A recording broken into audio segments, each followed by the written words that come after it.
শরীরটা খারাপ লাগছে, বমি বমি আসছে। আমি মায়ের কাছে যাব। তার মানে আমি বাবা হতে চলেছি? পাখি আপনার নাম? এই রিপোর্ট কি পজিটিভ আসছে? জি, আপনি নানা হতে চলেছেন। হ্যাট! কিসের নানা? বাবা হতে চলেছে আমি। গাধা কোথাকার। এই তুমি একটু ওইদিকে যাও তো, যাও।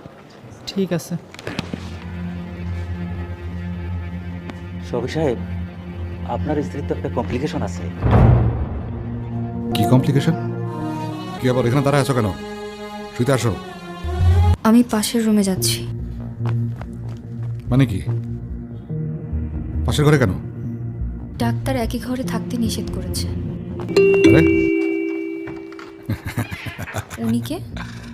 ডাক্তার না তোকে আমার সাথে একই বিছানা শুইতে না করছে, সেই জন্য ওকে নিয়ে আসছি। আসো।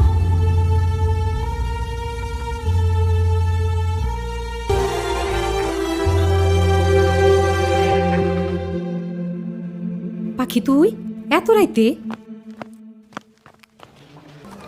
আপনার মেয়ে আমার অনুমতি ছাড়া আমার বাড়ি থেকে যায় কিভাবে? আমি করিম পাঠাচ্ছি, ওদিন এক্ষুনি চলে আসে। আমার মেয়ে যাইব না। তার মানে কি? আপনি কি আপনার মেয়ের তালাক নিতে চান? হ, প্রয়োজনে তালাক নিব। সহনের পর তারপর তালাক নিব।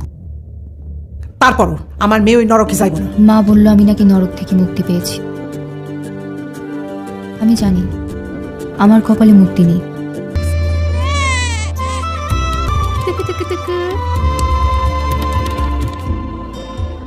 শেষমেশ ডিভোর্সের সিদ্ধান্তটা তাহলে নিয়েই নিলি। এটা না কইরা একটু মাইনাস হলে কি হইতো? এটা তো তোর জন্যই ভালো হইতো।